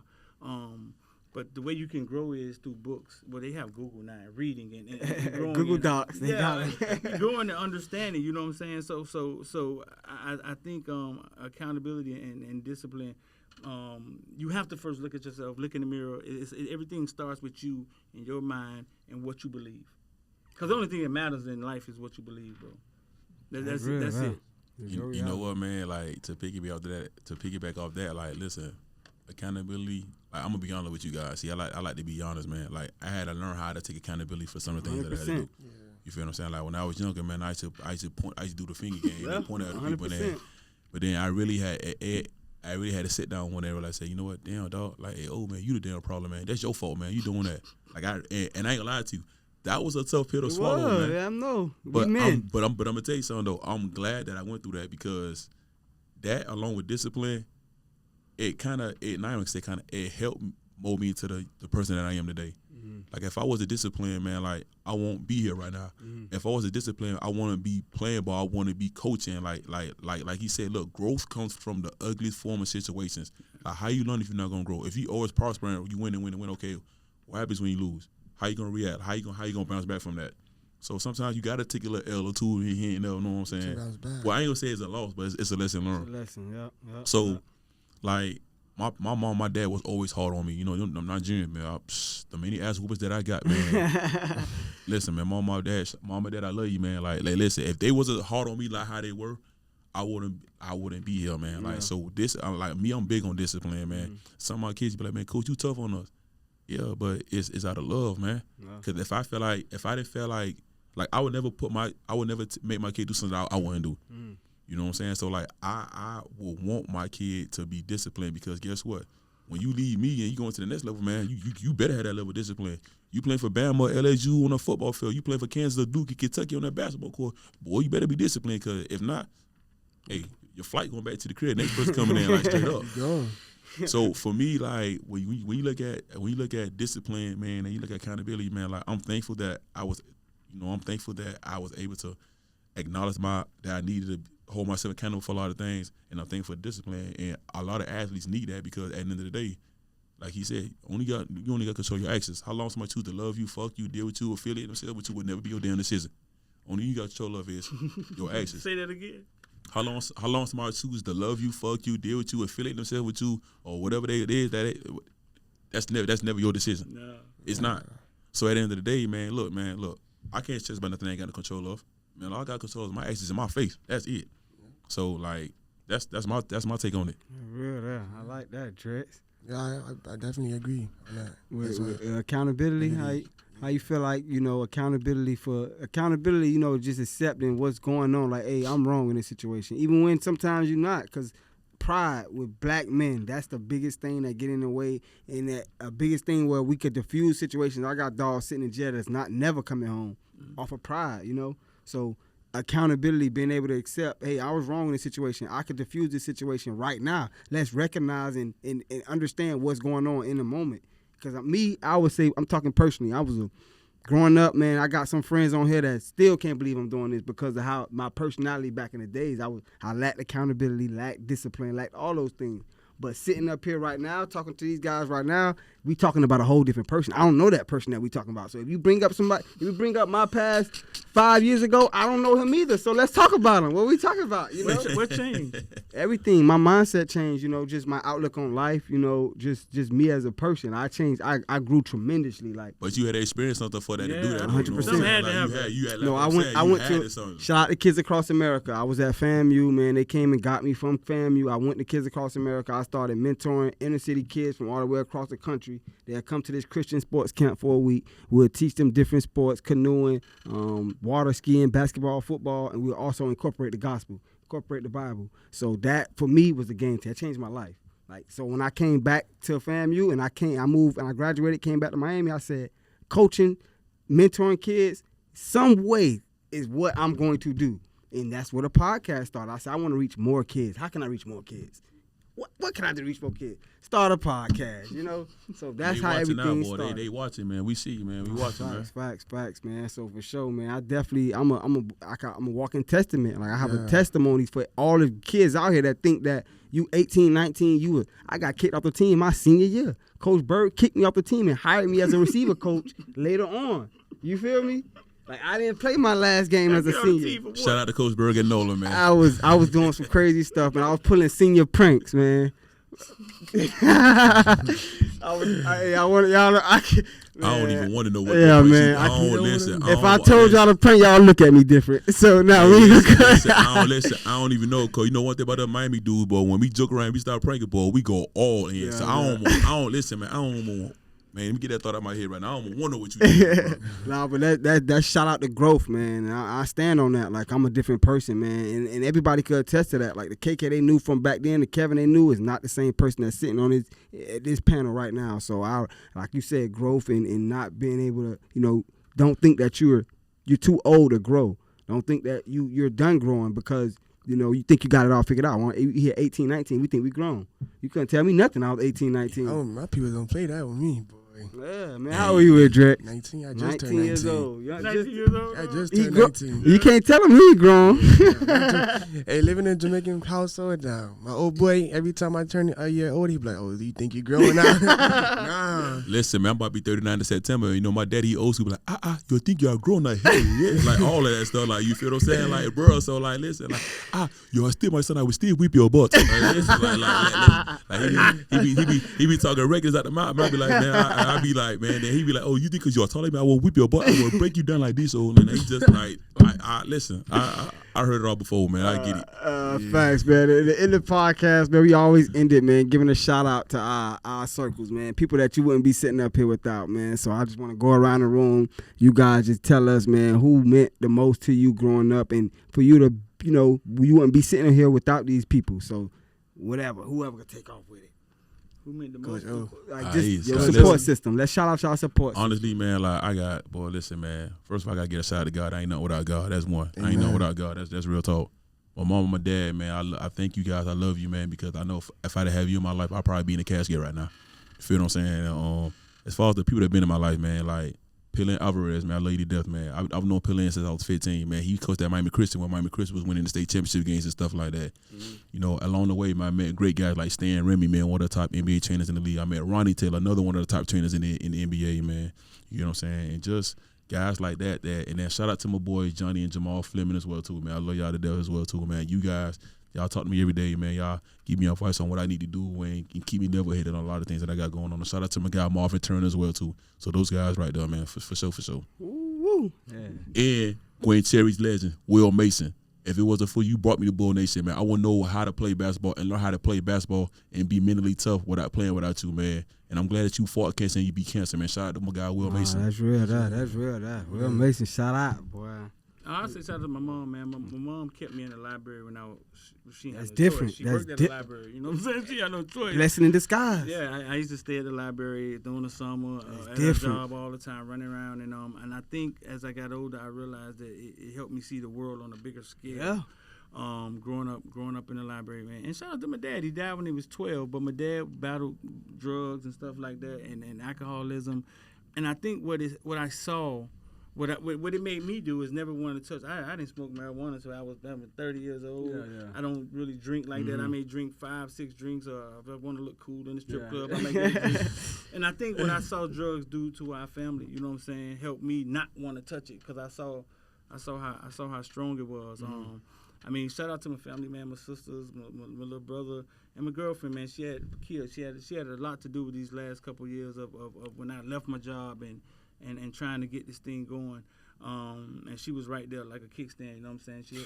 She had my back, and I had a mentor in all of this, man. A guy named Star Brewer. I met him in person like one time, but I learned so much from him. We did a lot over like 5 years, man, maybe 6-7 years ago, and I learned a lot from him, man. And when the light clicked on, the stuff that he was talking about that I didn't understand, that was it. That's when I started heading in a different direction. That's big, you know man. It's the connection. It's the connections we make. You know what I'm saying? Like even relationships. Even me being at Miami Prep, man, working alongside Marcho Torres, man, cause like I'm the assistant head coach, man. So being around Marcho Torres, I gotta give a shout out to Marcho as well too, man. Like Felix Marcho Torres, man, just seeing his energy. You know what I'm saying? His energy, man. You know, I'm big on energy too, man.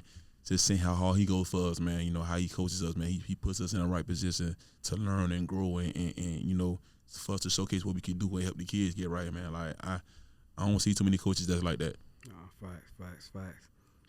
You know, I got to shout out to old girl always, my boy. They always push me to keep going. So I'm still young, I'm still growing. You know, taking on photography, videography, and sports because I couldn't play sports. I couldn't finish playing sports. So it's like, I love football, so I just said, you know what, I got to get into it. So I got to use something else to get me closer. So, you know, I did start doing photography like by my 11th grade year and to finish out.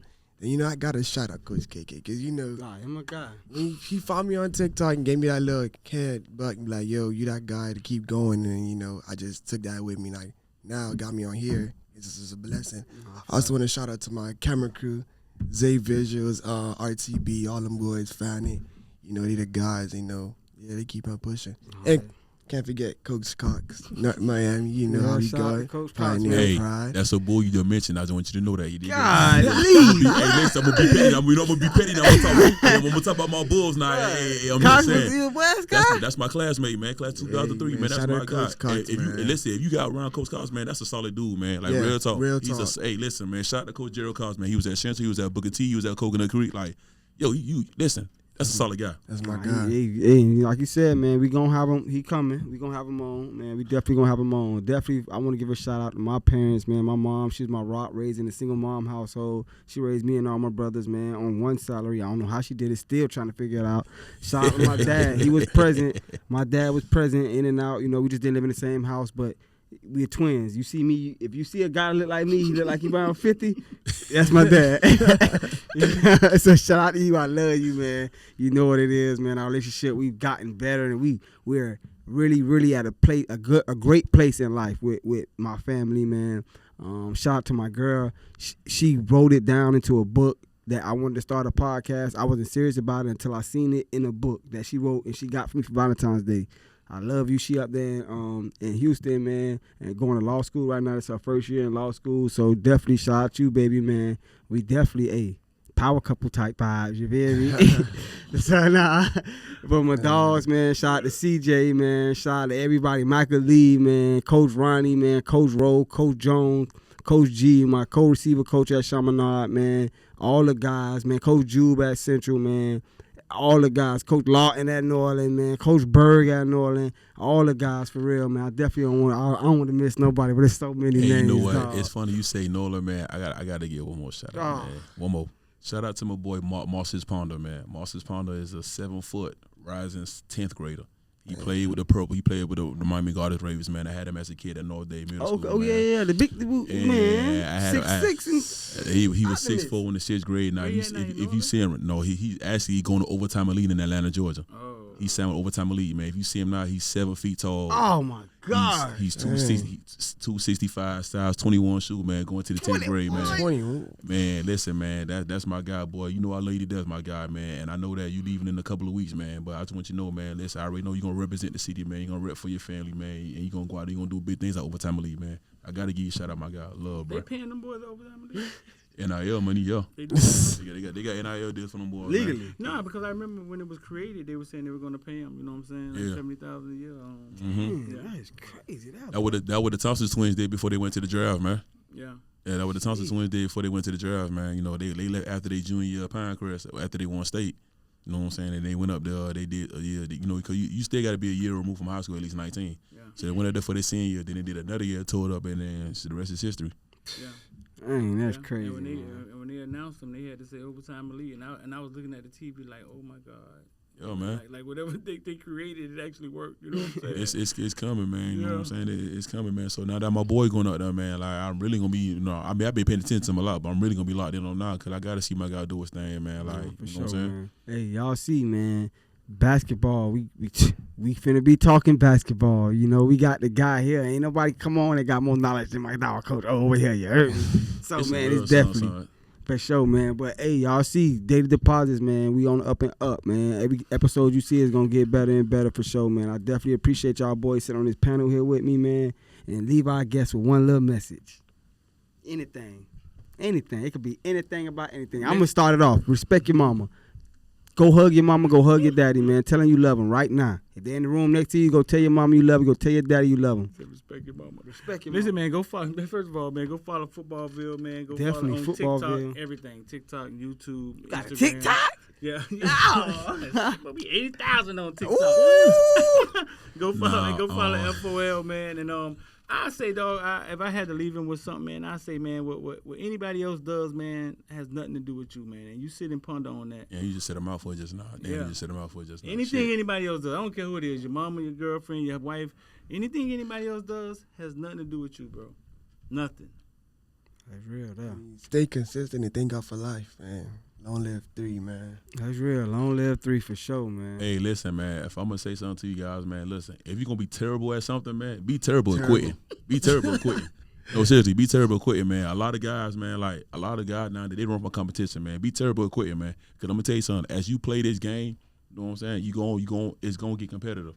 You know what I'm saying? And then sometimes that competitiveness brings out is either gonna bring out the best in you, or it's gonna show how weak you are. So at the end of the day, it's like, look. Be terrible at quitting, man. If I'm gonna suck at something, I want to suck at quitting because I want to win. So be terrible at quitting. That's a good one, dog. That is. You know that tell people, man, quit is undefeated, dog. Yo, man. And they be like, quit is undefeated. So, I mean, once you quit, that's it. That's it? Yeah, you know what I'm saying? Because I think consistency and falling and getting back up is success. So quit is undefeated. Once you quit, you'll never find out where the hell you're trying to go. On God, man. On God. That's real talk. Well, that is real for sure, man. But, hey, man, definitely, man. We had y'all for an hour and a half, man. We appreciate you, Footballville, Darrell, man. You was a guy, man. Definitely one of the GOATs of what we doing for sure. Definitely want to give your flowers. Appreciate y'all, guys. Drex, Coach O, man. Appreciate y'all sitting on the panel with me. Thank you for having us, man. This was dope, man. This was beyond dope, man. And imagine what we got planned for the future, man. That's all I want to say for sure, man. But Daily Deposits, man, we appreciate y'all for tuning in, and we'll see y'all on the next episode, man. We out. Yo.